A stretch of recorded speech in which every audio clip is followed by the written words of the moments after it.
भले ही आपने संसार को जान लिया है, संसार का यथार्थ स्वरूप तुम्हारी समझ में आ गया है, ज्ञान हो गया, तत्व ज्ञान हो गया।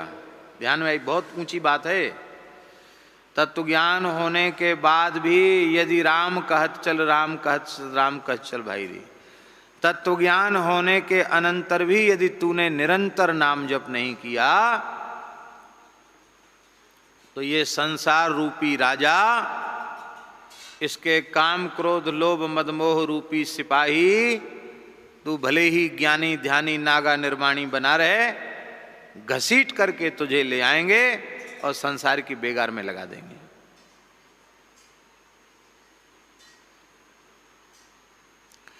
राम जी की नौकरी में लगे रहोगे तो संसार की बेगार में नहीं पड़ोगे। राम जी की नौकरी नहीं, राम जी की नौकरी क्या है? क्या है राम जी की नौकरी? हाँ, कितनी सरल नौकरी, कुछ नहीं करना है, केवल वैखरी वाणी से राम राम राम राम राम राम राम कहत चल, राम कहत चल, राम कहत चल भाई रे। कहना चाहिए था राम सुमिर तू राम सुमिर मन, राम सुमिर मन भाई रे। पर सुमिर वाली बात तो कह दिया पहले ही, अब सुमिरने से काम नहीं चलेगा। अब तो राम कहत चल, राम कहत चल, राम कहत चल भाई रे। यहाँ बैठो, तुमको एसी की हवा भी लगेगी, फायदे की बात बता रहे हैं। ऊपर देख रहे हो, वहाँ पंखा नहीं है, बल्ब है ऊपर, इधर आ जाओ, यहाँ बैठ जाओ। हाँ, ये ठाकुर जी और पास में आ गए एसी के, बढ़िया है।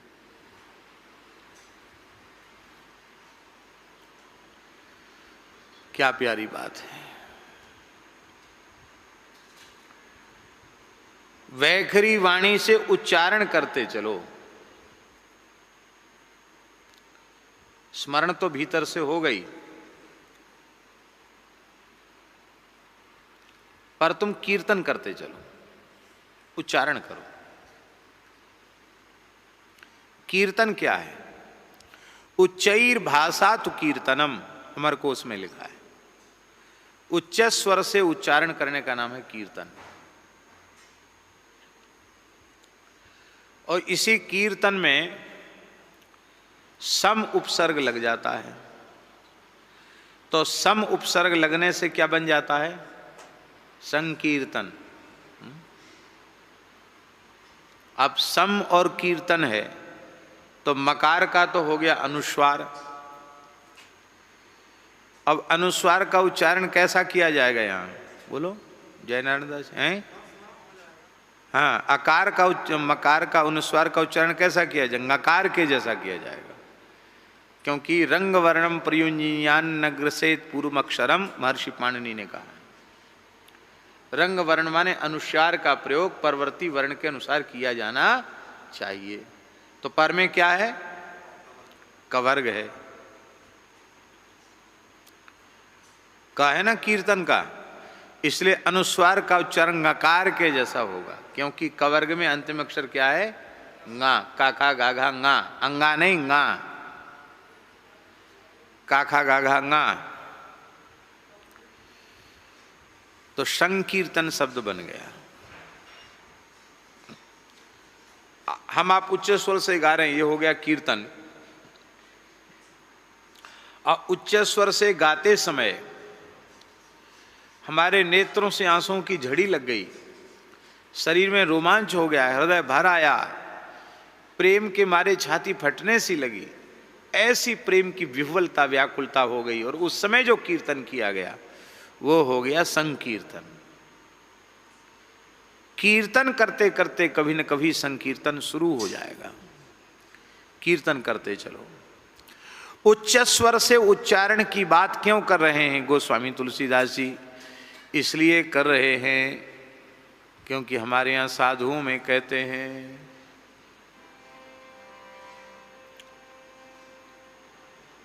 महर्षि बुद्ध कौशिक विश्वामित्र वो क्या कह रहे हैं?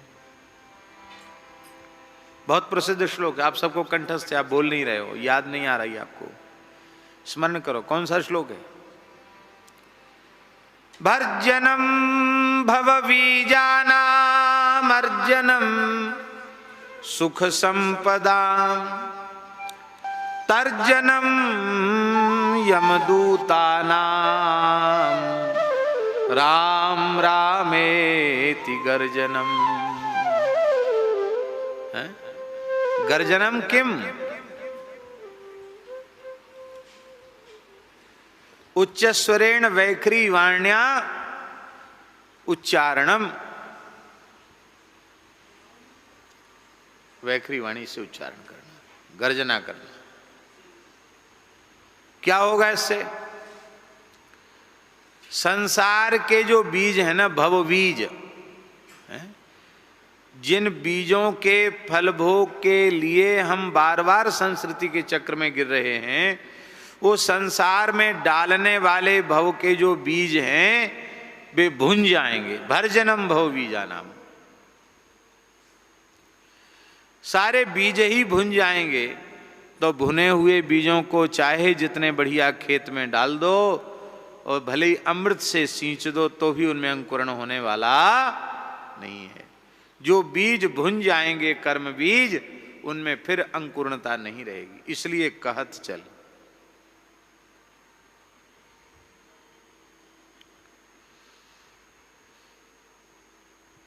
और क्या? अर्जनम सुख संपदाम,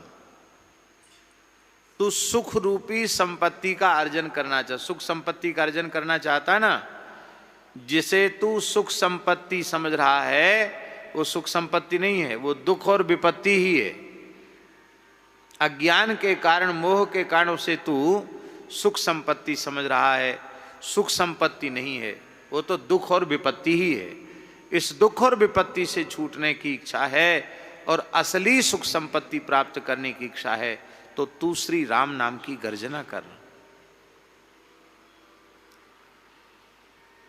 और बहुत डर रहा है ना कि अरे राम राम, पाप से बचना बड़ा कठिन है, जाने अनजाने बहुत से पाप बन जाते हैं। बहुत बार तो ऐसा होता है कि यह पाप है ये समझने में भी समय लग जाता है, कई बार समझ में आने पर भी छूटता नहीं। तब फिर डर होता है नरक का कि हाय रे हाय, नरक में यमराज के डंडा खाने पड़ेंगे। तर्जनम यमदूता नाम, तुम केवल जिह्वा से कीर्तन आरंभ कर दो तो यमदूत तर्जित हो जाएंगे, डर जाएंगे, फिर तुझे यमदूत ले नहीं जाएंगे, भगवान के पार्षद ही तुझे ले जाएंगे। क्या करो इसके लिए? बोले राम रामेति गर्जनम, श्री राम श्री राम, इसकी गर्जना करो। हमने यहाँ साधु में आरती स्तुति के बाद ये श्लोक बोल के कहते हैं, हाँ संत भगवान राम नाम की गर्जना हो जाए। सीताराम, श्री सीताराम नाम महाराज की। संत बड़े परमार्थी, भेष धरे अवधूत, राम नाम के गोला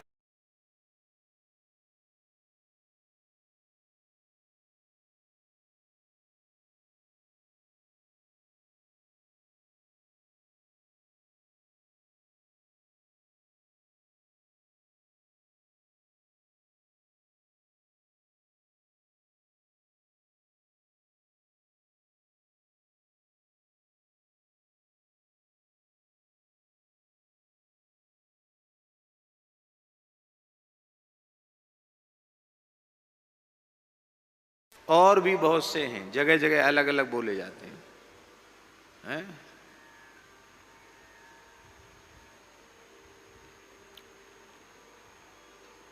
और क्या बोलते हैं भरद्वाज जी? बजरंग बांका घेर दे चारों लाका, बांधे अगाड़ी पिछाड़ी, जाने धर्म की राह बिगाड़ी। ये भी त्यागी तपस्वियों का है। बजरंग बांका, मां के वीर हैं बजरंग हनुमान जी। घेर ले चारों नाका, बांधे अगाड़ी पिछाड़ी, जाने धर्म की राह बिगाड़ी। और क्या बोलते हैं? बोलो ना। सीताराम,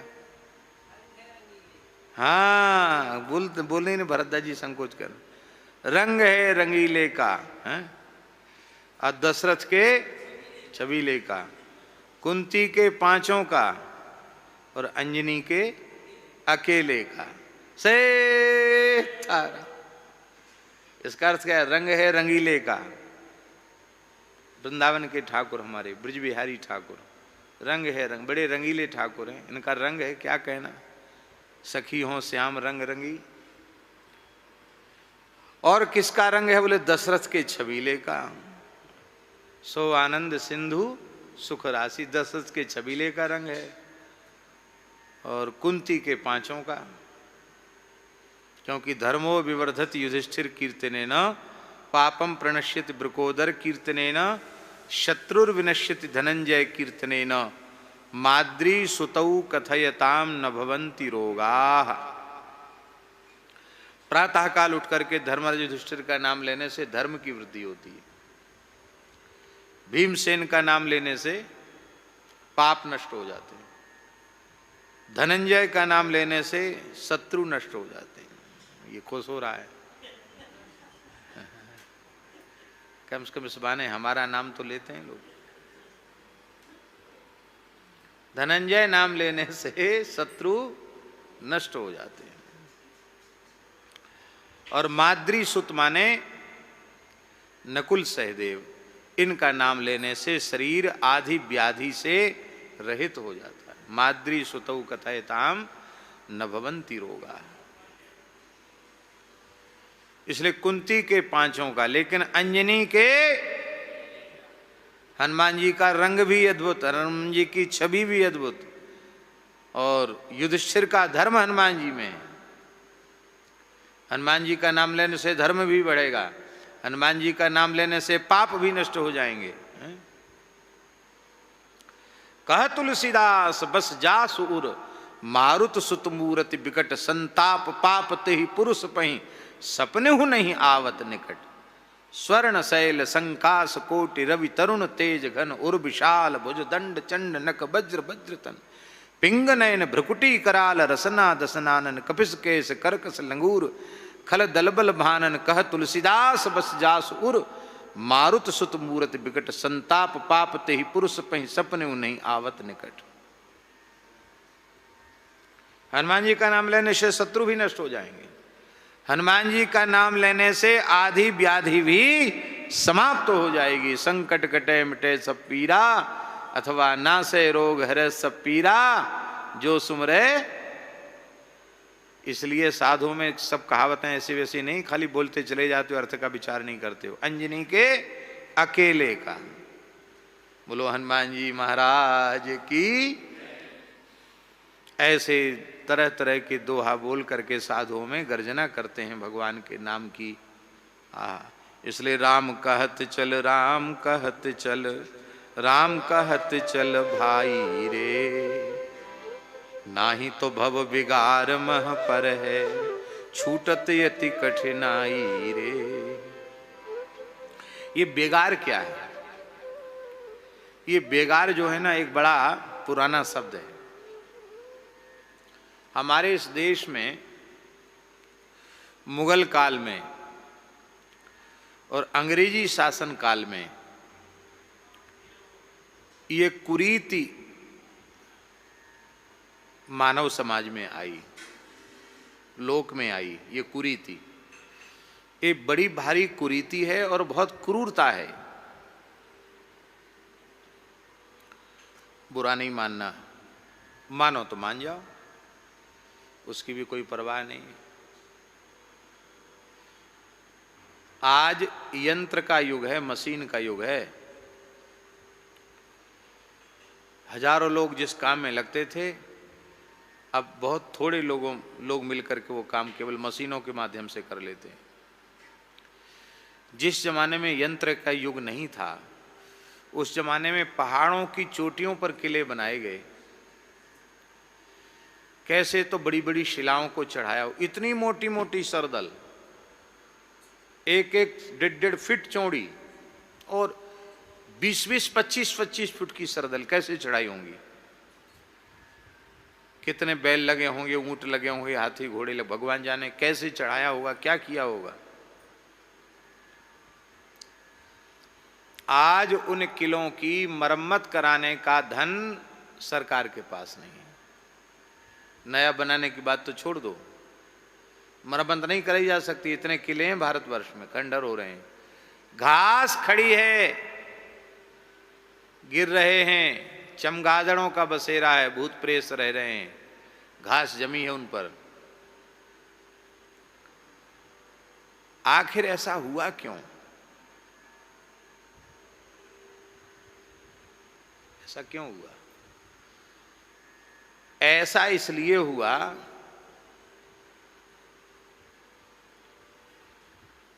कि प्रायः किले आदि बेगार में बनवाए गए। बेगार जानते हो? गरीब जनता को बुला लिया पकड़ करके, खोदो पहाड़, लाओ पत्थर, एक एक पत्थर उठा के लाओ। ना मजदूरी दी गई, ना ही कोई कपड़ा लत्ता दिया गया। हाँ, कुछ खाने को जो उनके खाने के योग्य नहीं रहा, सड़ गया, गल गया, भुन गया, उसी को सतुआ फतुआ कुछ बना करके और चना भूंजा आदि कुछ दे दिया उनको खाने के लिए, खाओ करो। नहीं करोगे तो जेठ की तपती हुई दोपहरी में लकड़ी में पैर फंसा करके, क्या कहते हैं, एक शब्द भूल रहा हूं, बुंदेलखंड में एक शब्द कहते काठी, काठी में पैर फंसा करके उनको डाल दिया जाता था।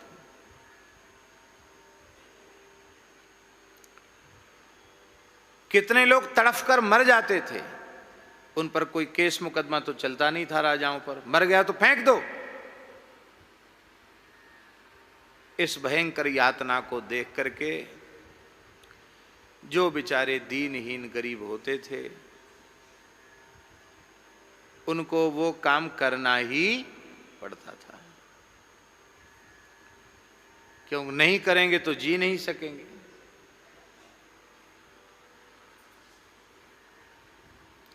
जिजीविषा बहुत बलवती होती, जीने की इच्छा बहुत बलवान होती। आदमी मरना नहीं चाहता, जीवित रहना चाहता है। तो वो लोग जीने की इच्छा से क्या करते थे? जल्दी काम करते थे। क्या करते थे? बहुत जल्दी काम करते थे। क्यों? क्यों? बेगार कहते ना, बेगार से जितने जल्दी छुट्टी मिले उतना ठीक। तो जितने जल्दी उसका काम पूरा हो जाए उतने जल्दी छुट्टी मिल जाएगी। तो वो परिश्रम करके उस काम को अंजाम देना चाहते थे।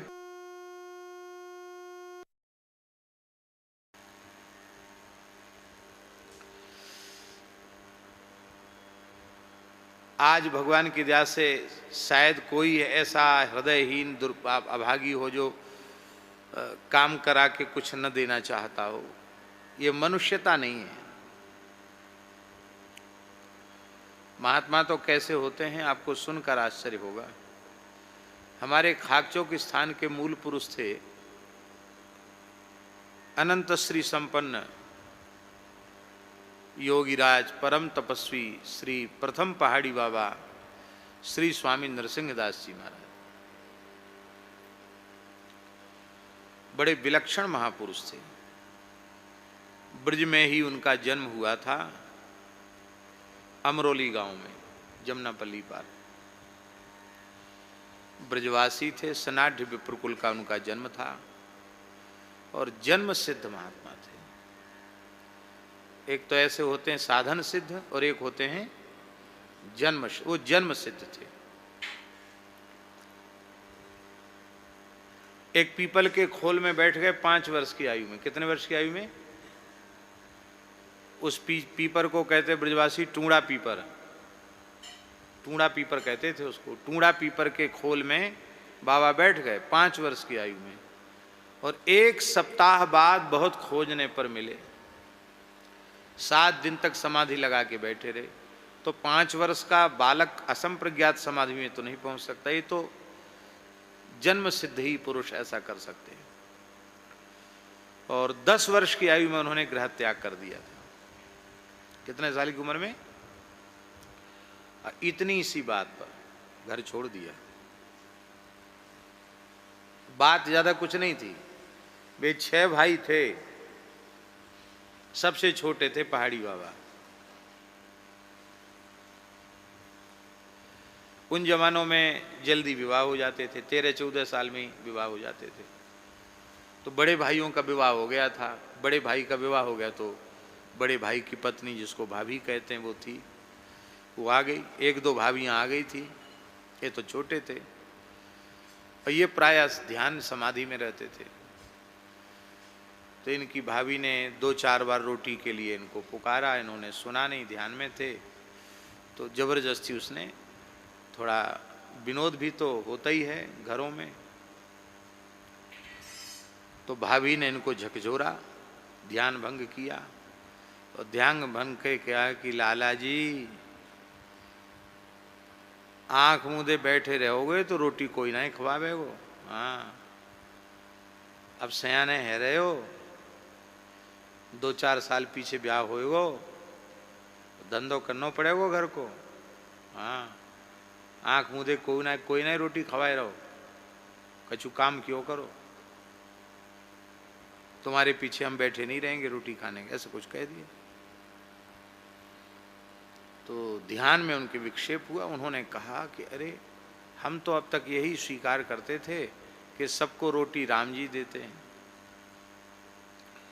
लेकिन अब तुमने कह दिया कि रोटी तो हम देते हैं, तो अब मनुष्य की दी हुई कोई वस्तु नहीं लेनी, रोटी नहीं लेना, हमें राम जी के सहारे रहना है, तुम्हारी रोटी नहीं खाना। नहीं खाएंगे रोटी, आज से नहीं खाया। लोगों ने कहा बच्चा है, रूस गया है, मन जाएगा। अभी इसकी कितनी उम्र है? कितनी उम्र है तुम्हारी? हैं? वाह, देखा तो बालक बहुकालीन है, आश्चर्य है। हम तो इनको 12-13 साल का समझ रहे थे। चल हैं? नहीं, कह रहा है तो उसको झूठ थोड़ी होगा। तो चलो, लेकिन 10 वर्ष का बालक कितना बड़ा होता है? बहुत बड़ा तो नहीं होता 10 वर्ष का बालक। ऐसे बच्चे रूठ जाते हैं, अपने आप मन भी जाते हैं। लेकिन उसी रात्रि में आपने ग्रह त्याग कर दिया, और ग्रह त्याग करने के बाद फिर पुनः आए ही नहीं। थे ब्रजवासी, पर यहाँ नहीं रहे, सीधे चले गए घूमते फिरते डाकोर। डाकोर में परम सिद्ध संत रामानंद संप्रदाय के टीला द्वाराचार्य मंगल पीठाधीश्वर श्री स्वामी सरजूदास जी महाराज थे। उनसे उन्होंने विरक्त वेश लिया, कुछ समय तक उनके पास रहे। बाद में गुरु महाराज से आज्ञा लेकर कैलाश मानसरोवर चले गए। कैलाश में वशिष्ठ गुफा में समाधिस्थ हो गए। 5 वर्ष गुफा में, वशिष्ठ गुफा में समाधिस्थ रहे। और इसके बाद फिर वहाँ से केदारनाथ हनुमान गुफा पहुँच गए और 65 वर्ष हनुमान गुफा में रहे।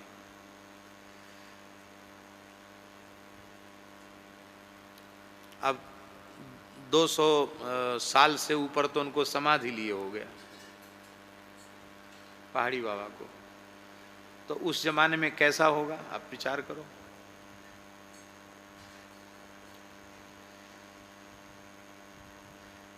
उतरते ही नहीं, नीचे उतरे ही नहीं। तो लगातार बर्फ में, पहाड़ में रहने से संतों में उनका नाम पड़ गया पहाड़ी बाबा। और उनकी इस कठोर तपस्या साधना से पर्वतीय क्षेत्र में वे वहाँ के देवता के रूप में स्वीकृत, लोग उनको देव दृष्टि से देखने लगे और लोगों में उनकी मान्यता आरंभ हो गई, बहुत बड़ी मान्यता। अभी भी बहुत से लोग ऐसे हैं जिनके कुलों में पहाड़ी बाबा की मान्यता है, विशेषकर ब्राह्मण कुलों में। बाद में बहुत विशेष आग्रह पर वे हरिद्वार सप्त सरोवर कुछ दिन विराजे। बाद में फिर ब्रज के संतों के आग्रह पर ब्रज में आए, रुदायन में कुछ दिन रहे। रुदायन के बाद फिर उनके कलकत्ते के सेवक ने उनकी जन्मभूमि अमरोली गांव में मंदिर बनवाया था। आज भी मंदिर है, हम दर्शन करके आए।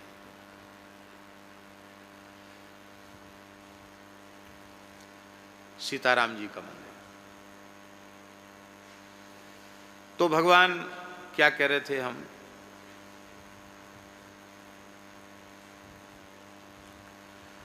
तो श्री पहाड़ी बाबा महाराज बाद में वृंदावन आकर के विराजे तो 150 वर्ष की आयु तक विराजे।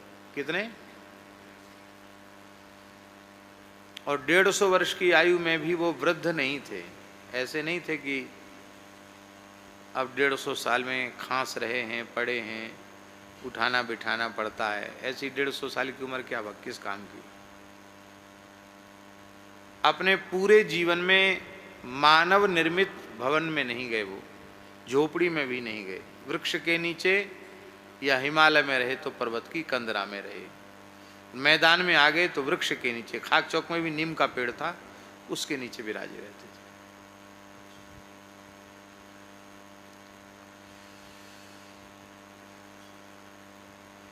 ये किस बात के ऊपर बात आई याद है? हैं? क्या?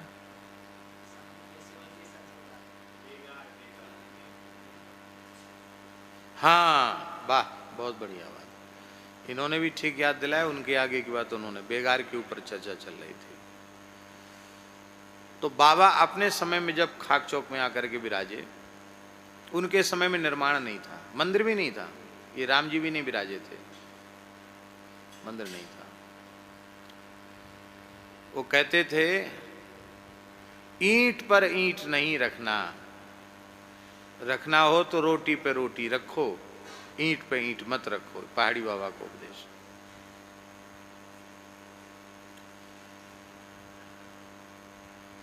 वृक्ष के नीचे रहे।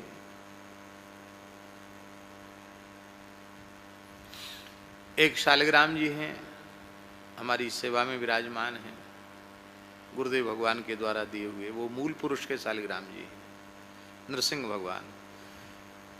और एक और स्वरूप है नरसिंह के, बड़े स्वरूप हैं। उन स्वरूपों को वो अपनी जटाओं में रखते थे पहाड़ी बाबा। और जमुना जी में स्नान के समय उनको वहीं स्नान करा लिया, चरणामृत ले लिया और तुलसी जल पधरा के फिर वहीं बांध लिया। और गाय का धारोष्ण दुग्ध पीते थे। भूमि से स्पर्श हो गया तो दूध नहीं लेंगे, वो भी एक समय। धार कड़ गई, कपड़ा कमंडल में ही कपड़ा लगा दिया गया और उसी में धार काढ़ ली गई, छन गया। शालिग्राम जी को भोग लगाया, गट गट गट गट पी गई, हो गया।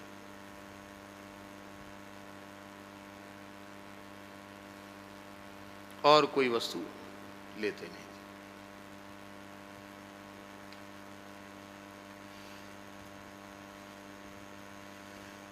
तो उनके समय में राजा महाराजा लोग भी दर्शन करने आते थे उनका।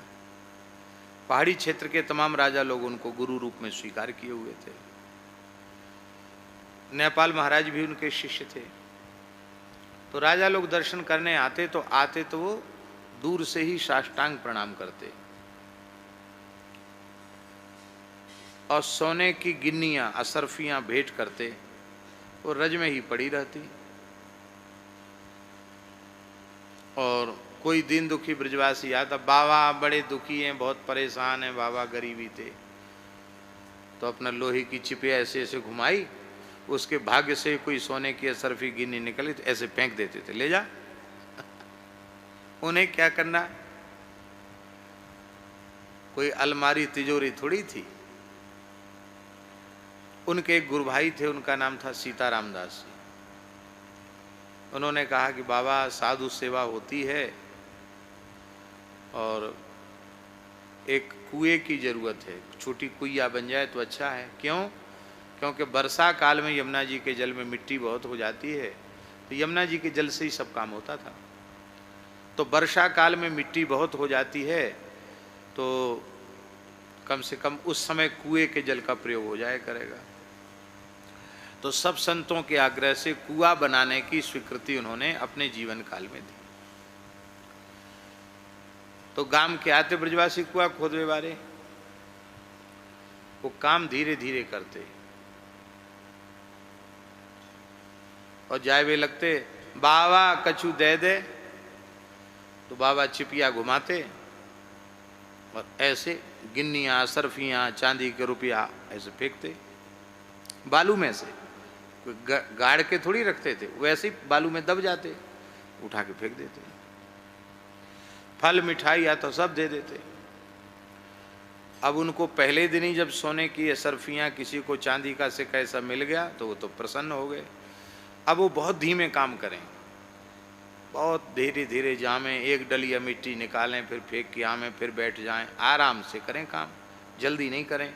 जिसमें जितने दिन चलेगा काम उतना फायदा होता रहेगा, इस भाव से।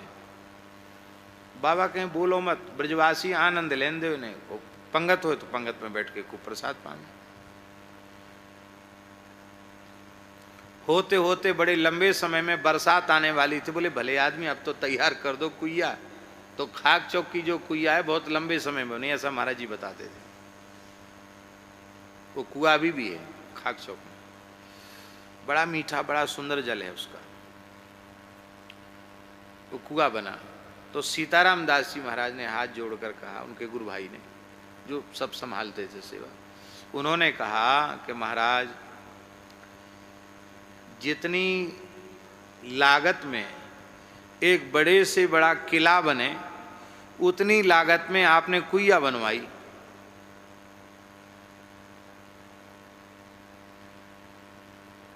तो बाबा के शब्द थे, बच्चा हम लोग साधु हैं, हमको लोग राजा नहीं कहते, हम लोगों को क्या कहते हैं? महाराज। क्या कहते हैं? महाराज कहते हैं हम लोगों को, राजा वाजा नहीं है हम लोग बेगार थोड़ी किसी से कराते हैं, हैं? अमीरों का धन गरीबों पर जा रहा है, इसमें तुम्हें क्या तकलीफ हो रही है, तुम्हें क्या फता रही है? अपने कुइया बनाना लक्ष्य नहीं था, अपने लक्ष्य तो ये था कि ये सब माया गरीबों के काम आ जाए। हम ये कहते साधु ऐसे होते हैं, संत ऐसे होते हैं, वो बेगार थोड़ी कराते किसी से। इसलिए संतों का काम, संतों की सेवा बेगार जैसे करना भी नहीं चाहिए, अत्यंत श्रद्धा पूर्वक करना चाहिए। साधु सेवा कभी व्यर्थ नहीं जाती। आप निष्काम भाव से अत्यंत श्रद्धा पूर्वक संतों की सेवा करेंगे, महाराज कभी व्यर्थ नहीं जाती।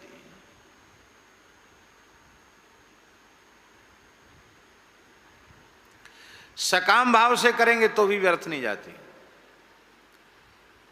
दो भाई थे 22 से, एक का नाम था नारायण दास जी, दूसरे का नाम था पन्नालाल जी।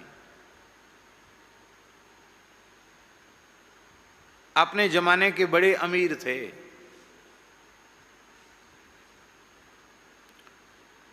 हर पुष्य नक्षत्र में सोना खरीदते थे वो। हर महीना पुष्य नक्षत्र आता, उस समय सोना खरीदते थे। बहुत बड़े अमीर आदमी थे। संतान नहीं थी, दोनों भाइयों की नहीं थी, किसी कुछ भी नहीं था, ना बेटा ना बेटी, कुछ नहीं। अब वो हमारे गुरुदेव पहाड़ी बाबा महाराज के यहाँ आके सेवा करने, जब देखो जब आते तब पड़े रहते दोनों भाई से। हमने नहीं देखे, पुराने जमाने की बात है, अंग्रेजी शासन की बात है। पड़े रहते, सेवा करते। कुंभ में महाराज जाते तो महीना भर 1.5 महीना, बोले महाराज दूसरे को सेवा नहीं, हमको ही सेवा का अवसर मिले। और महाराज जी का स्वभाव तो थोड़ा डांट डपट गाली गलौज का स्वभाव था उनका, तेज स्वभाव था, नरसिंह स्वभाव था, उनको डांटते रहते थे वो। तो एक बार अकाल पड़ा, भारी अकाल पड़ा। उस अकाल में अन्न का कंट्रोल हो गया, अंग्रेजों ने अन्न पर कंट्रोल कर दिया। अन्न जिसको खाना वो फौज में भर्ती हो जाए। हाहाकार मच गया बिना अन्न के। उस समय उन दोनों भाइयों ने, हमारे महाराज जी कहते थे कि वृंदावन में गधा लुट गए।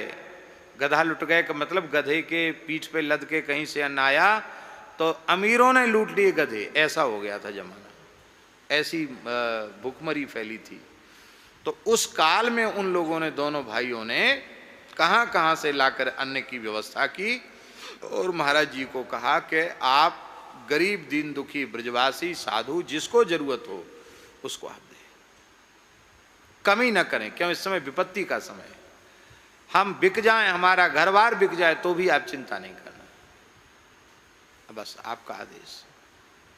सेवा करी, बढ़िया सेवा की, ठाकुर जी की दया से समय अच्छा आ गया, अनुकूल आ गया,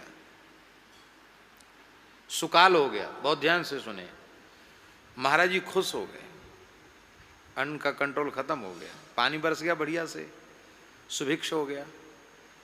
बोले महाराज अब तो आपकी अनुमति हो तो हम जाएं। महाराज बोले वाह भाई, प्रसन्न हो गए हम तुम्हारे ऊपर, तुमने विपत्ति में बहुत सेवा की ब्रजवासियों की, वाह। अब प्रसन्न हैं हम, इसमें कुछ मांग लो। बोले हम प्रसन्न हैं, हमसे मांग लो कुछ। बोले महाराज हम दो भैया हैं और अब उम्र बीत रही है, संतान का योग ज्योतिषी नहीं बताते हैं, संतान नहीं है, आगे सेवा चलती रहे, बस यही प्रार्थना है। महाराज जी तो खुश थे। ये बता मंदिर में कितने ठाकुर जी हैं?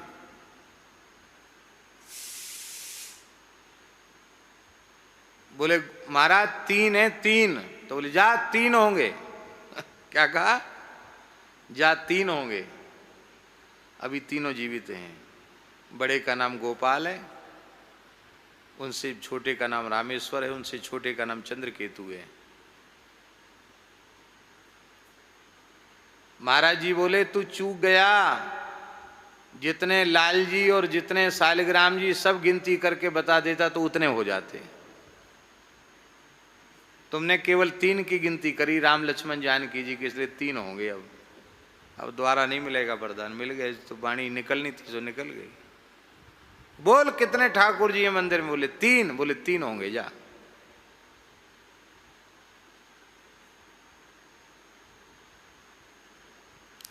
ये बात हम इसलिए कह रहे हैं कि भले ही साधु किसी को, साधु की कोई सेवा करे, उनके पास कुछ नहीं, वो किसी को कुछ न दें, पर फिर भी उनकी सेवा कभी बेकार होती नहीं। क्योंकि आप जो सेवा करेंगे वो तो बहुत थोड़ी है, उसका फल अनंत गुणित होकर के मिलने वाला है। और अनंत गुणित होकर मिलने वाला नहीं है, कितने जन्मों तक उसका फल मिलता रहेगा नहीं कहा जा सकता। और कथनचित तुमने निष्काम भाव से सेवा की तो परम फल मिल जाएगा, चरम फल मिल जाएगा। वो परम फल क्या है?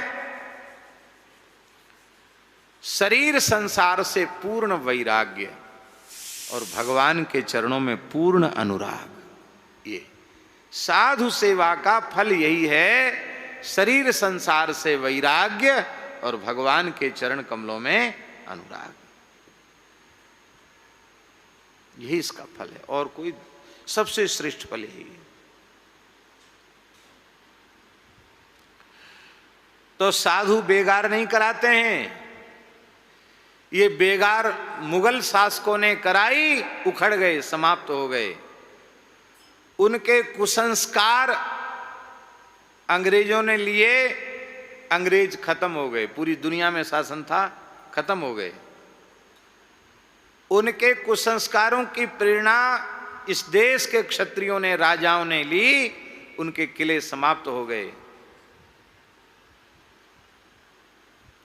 किसी से भी बेगार कराना अच्छा नहीं। बेगार कराना मैंने जबरदस्ती पकड़ लिया, पकड़ के काम में लगा दिया। अच्छा, अब एक बात हम आपसे पूछते हैं,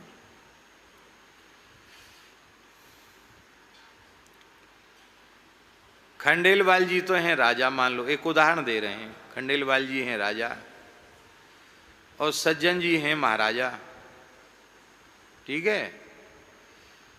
अब भगत राज इधर उधर घूम रहे थे,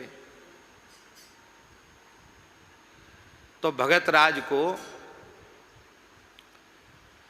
खंडेलवाल जी राजा हैं, ये कोई बेगार कराना चाहते, किसी बेगार में लगाना चाहते थे, और इनको पता चल गया कि अरे अब हम पकड़े जाएंगे, कि हम तो फालतू घूम रहे हैं, कुछ काम धंधा तो हमारा है नहीं, फालतू घूम रहे हैं, तो अब हमको पकड़ के बेगार में लगाएंगे। तो ये चतुर निकले, ये दौड़ के चले गए, महाराज की नौकरी में लग गए। महाराज कौन है? उदाहरण दे रहे हैं, महाराज मान लो सज्जन जी हैं, इनके पास चले गए, बोले हमको रख लो। क्या करेंगे?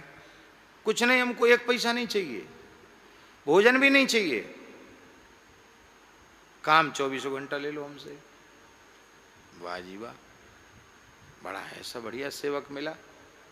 एक पैसा तनख्वाह नहीं चाहिए, कपड़ा लत्ता भी नहीं चाहिए, भोजन की भी बात नहीं, काम चाहे जितना करवा लो। वाह, बहुत अच्छे आदमी हो तुम तो, ठीक है रखे जाओ यहाँ। अब बताओ, उसने तो कह दिया, तो क्या इनके पास भोजन वस्त्र का अभाव रहेगा? नहीं रहेगा, वो तो मिल ही जाएगा। लेकिन अब जो खंडेलवाल जी चाहते थे कि इस लड़के को पकड़ के हम बेगार करावें, अब वो बेगार नहीं करा सकते। क्यों नहीं करा सकते? क्योंकि उनको ये पता चल गया कि हम कुछ नहीं है, जो हमारे भी बहुत ऊपर हैं, महाराजाधिराज हैं, अब उनकी नौकरी में ये चला गया, अब हम इसको बेगार में नहीं ले सकते। ठीक इसी प्रकार से ये संसार तो है राजा, काम क्रोध लोभ मद मोह आदि हैं इसके सिपाही, और राम नाम रूपी साधन से विहीन जो मनुष्य है वो है फालतू।